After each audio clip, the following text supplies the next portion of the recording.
नमस्कार, आप देख रहे हैं मौसम तक चैनल और मैं हूं देवेंद्र त्रिपाठी। इस वीडियो में बात देश भर के मौसम की। यह है नेशनल वेदर बुलेटिन 12 जून 2024 के लिए। दोस्तों, मानसून की जो उत्तरी सीमा है वो आगे बढ़ गई है और अरब सागर में थोड़ी प्रगति हुई है। साथ ही साथ गुजरात के नवसारी में पहुंच गई है और महाराष्ट्र में जलगांव यानी उत्तरी मध्य महाराष्ट्र के रीजन में पहुंच गई है। इसके बाद आगे बढ़ते हुए रामागुंडम तेलंगाना में थोड़ी प्रोग्रेस हुई है, लेकिन सुकमा जो है छत्तीसगढ़ और मलकानगिरी ओडिशा तथा विजयनगरम आंध्र प्रदेश और इधर इस्लामपुर जो कि उत्तर दिनाजपुर का क्षेत्र है, यहाँ पर उसी तरह से बनी हुई है जैसे लंबे समय से बनी थी मानसून की अक्षीय रेखा उत्तरी सीमा।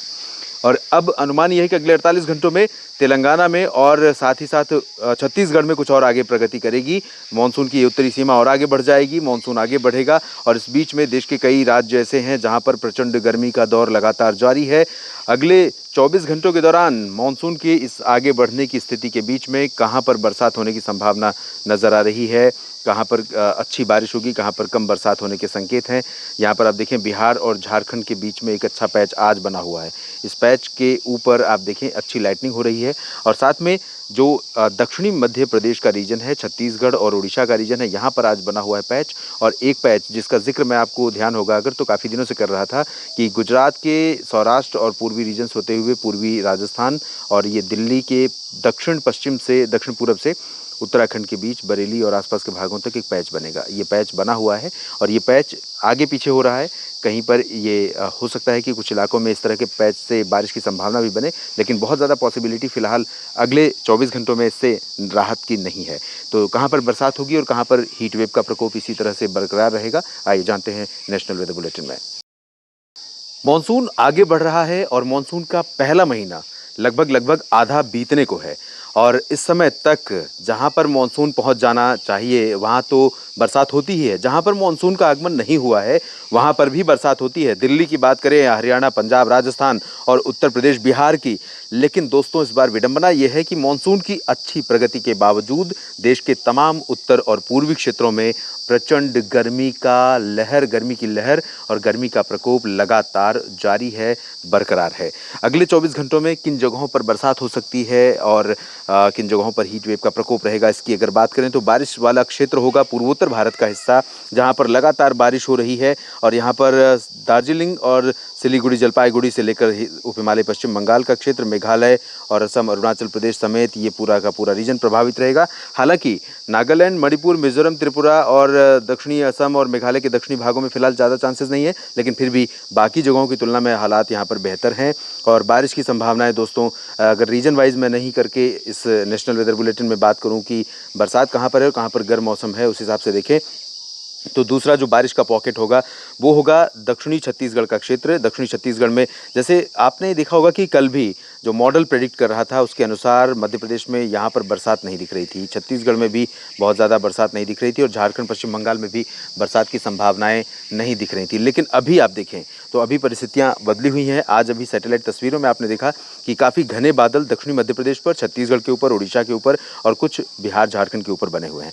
तो अगले 24 घंटों के दौरान अनुमान यह है कि ओडिशा और छत्तीसगढ़ में पेंड्रा रोड तक का रीजन जो है और कटक तक का रीजन, इसके दक्षिण में कई जगहों पर गर्जना वाले बादल बनेंगे और बरसात होने की संभावना है। इसके उत्तरी क्षेत्रों में फिलहाल गर्म मौसम रहेगा और यहाँ पर धार और भोपाल से लेकर जबलपुर और मांडला, बालाघाट और बैतूल, साथ ही साथ खरगोन, खंडवा, बुरहानपुर, अलीराजपुर, नर्मदापुरम, साथ ही छिंदवाड़ा, इन भागों में कई जगहों पर गर्जना वाले बादल बन सकते हैं और ये संकेत होगा कि मानसून आने वाला है। लेकिन अभी दोस्तों विडंबना यह है कि मानसून यहाँ पर दस्तक देने वाला नहीं है, अभी थोड़ा सा इंतज़ार करना पड़ेगा। हालांकि यहाँ तक मानसून पहुँच चुका है, नवसारी तक मानसून का आगमन हो चुका है।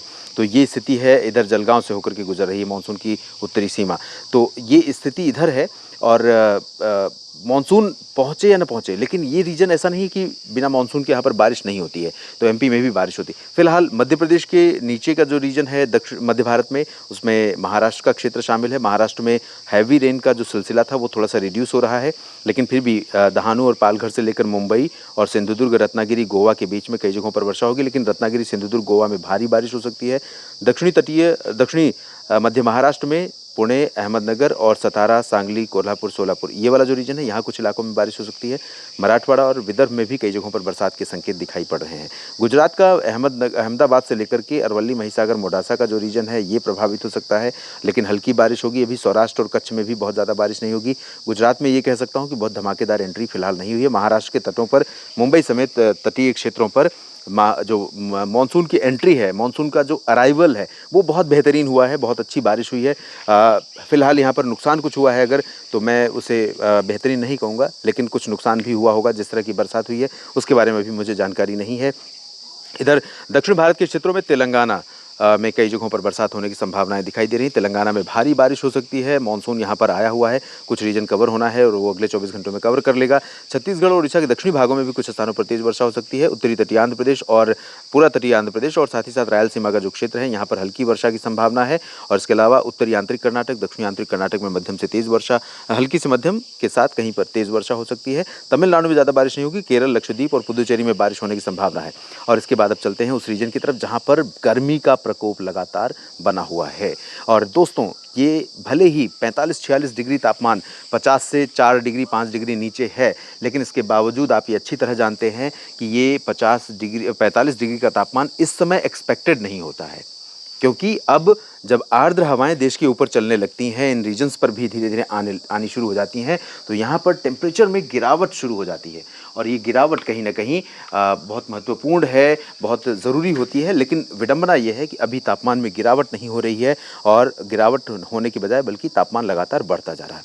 तो अगले 24 घंटों में बिहार के क्षेत्रों में उत्तर पूर्वी हिस्सा कुछ हद तक कवर करेगा। बादल आएंगे यहाँ पर किशनगंज और पूर्णिया, अररिया में हो सकता है कि भागलपुर तक भी बादल पहुँच जाएँ, लेकिन शेष बिहार में पटना, वैशाली, दरभंगा, गया और सिवान, गोपालगंज, बक्सर, कैमूर, साथ ही साथ रांची, डाल्टनगंज, देवघर, दुमका, कोलकाता से लेकर तमाम रीजन, इधर पश्चिम बंगाल, छत्तीसगढ़, उड़ीसा के उत्तरी भागों से लेकर के मध्य प्रदेश के उत्तरी भागों में और उत्तर प्रदेश के क्षेत्रों में तमाम जगहों पर, साथ ही साथ हरियाणा, पंजाब, दिल्ली, चंडीगढ़ और राजस्थान के अधिकांश इलाकों पर प्रलय जैसी गर्मी पड़ रही है। और ये आग, बरसाती गर्मी अभी फ़िलहाल जारी रहेगी। इसमें जल संरक्षण करिए, अपना ध्यान रखिए, मवेशियों का ध्यान रखिए, अपनी हिफाजत करिए। और साथ ही साथ पर्वतीय क्षेत्रों पर भी गर्मी का प्रकोप बना रहेगा। हीट वेव से राहत फ़िलहाल, गर्मी से राहत फ़िलहाल उत्तर भारत के जो पहाड़ी क्षेत्र हैं यहाँ पर भी नहीं है। और एक चीज़ और आपको बता दूँ दोस्तों कि उत्तर प्रदेश में वैसे तो इंडो गैंगेटिक प्लेन्स में पूरा पंजाब से लेकर बिहार तक और एमपी, राजस्थान और इधर इन सभी जगहों पर कई ज़िले ऐसे होंगे जहां पर हीट वेव का अलर्ट रहेगा, लेकिन उत्तर प्रदेश में रेड अलर्ट है और 13-14 जून तक राहत फिलहाल नहीं है। गर्मी से बचना एकमात्र उपाय है और कुछ नहीं है। और मानसून की थोड़ी बहुत झलक, मानसून की हवाओं की झलक और हवाओं का अनुभव आप उत्तर प्रदेश के पूर्वी रीजन में 15-16 से करने लगेंगे। बिहार, झारखंड में बरसात की शुरुआत हो जाएगी। इस बुलेटिन में अभी के लिए इतना ही। आप बने रहिएगा लगातार न्यूज़ मीडिया मंच और मौसम तक चैनल पर। जानकारी ठीक लगे तो वीडियो को लाइक और शेयर करना ना भूलें। आप सभी का दिल से धन्यवाद।